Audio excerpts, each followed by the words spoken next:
خیبر کا علاقہ بالخصوص اس کے کئی قلعے یہودی فوجی طاقت کا مرکز تھے جو ہمیشہ مسلمانوں کے لیے خطرہ بنے رہے اور مسلمانوں کے خلاف کئی سازشوں میں شریک رہے۔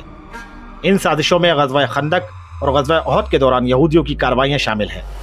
اس کے علاوہ خیبر کے یہود نے قبیلہ بنو نذیر کو بھی پناہ دی تھی جو مسلمانوں کے ساتھ سازش اور جنگ میں ملوث رہے تھے۔ خیبر مدینہ منورہ سے 60 میل کے فاصلے پر واقع یہودیوں کا بڑا شہر تھا۔ یہودی سازش کرتے تھے جس کی وجہ سے آپ صلی اللہ علیہ وسلم نے ان پر حملہ کر کے قلعہ خیبر فتح کر لیا۔ یہاں کی زمینوں کی پیداوار کا نصف حصہ اسلامی حکومت کے تصرف میں آیا۔ یہود کے تعلقات بنو قریظہ کے ساتھ بھی تھے جنہوں نے غزوہ خندق میں مسلمانوں سے عہد شکنی کرتے ہوئے انہیں سخت مشکلات سے دوچار کر دیا تھا۔ خیبر والوں نے فدق کے یہودیوں کے علاوہ نجد کے قبیلہ بنو غطفان کے ساتھ بھی مسلمانوں کے خلاف معاہدے کیے تھے۔ محرم 7 ہجری مئی 628 عیسوی میں رسول اللہ صلی اللہ علیہ وسلم نے 1600 افراد پر مشتمل فوج کے ساتھ جن میں 100 سے کچھ زائد گھوڑے سوار تھے خیبر کی طرف روانہ کی۔ یہودیوں نے عورتیں اور بچے ایک قلعے میں، سامان اور خورد و نوش ایک اور قلعے میں رکھ دیا اور ہر قلعے پر تیر انداز تعینات کر دیے گئے جو قلعے میں داخل ہونے کی کوشش پر تیروں کی بارش کر دیتے تھے۔ مسلمانوں نے پہلے 5 قلعوں کو ایک ایک کر کے فتح کیا جس میں 50 مجاہدین زخمی اور ایک شہید ہوا۔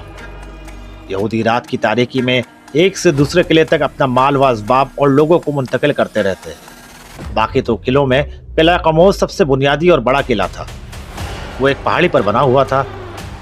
رسول اللہ صلی اللہ علیہ وسلم نے باری باری حضرت ابوبکر صدیق رضی اللہ تعالیٰ عنہ، حضرت عمر رضی اللہ تعالیٰ عنہ اور حضرت سعد بن عبیدہ رضی اللہ تعالیٰ عنہ کی قیادت میں افواج کو اس قلعے کو فتح کرنے کے لیے بھیجی۔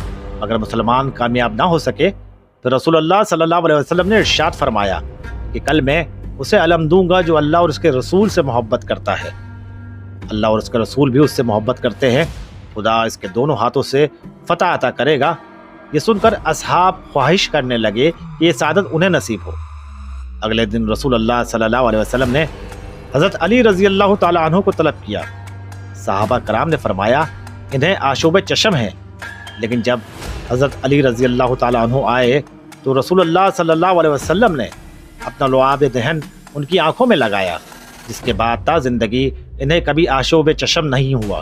حضرت علی رضی اللہ تعالیٰ عنہ قلعے پر حملہ کرنے کے لیے پہنچے تو یہودیوں کا مشہور پہلوان مرہب کا بھائی مسلمانوں پر حملہ ور ہوا، مگر حضرت علی رضی اللہ تعالیٰ عنہ نے اسے قتل کر دیا۔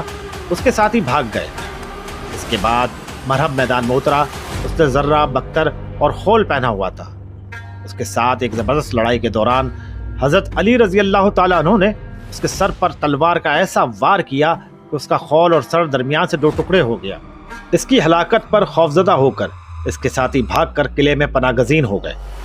حضرت علی رضی اللہ تعالیٰ عنہ نے قلعے کا دروازہ جو 20 آدمی کھولتے تھے اکھاڑ لیا اور اسے قلعے کے دروازے کے سامنے والی خندق پر رکھ دیا تاکہ افواج گھوڑے سواروں سمیت قلعے میں داخل ہو سکیں۔ اس فتح میں 93 یہودی ہلاک ہوئے اور قلعہ فتح ہو گیا۔ مسلمانوں کو شاندار فتح ہوئی۔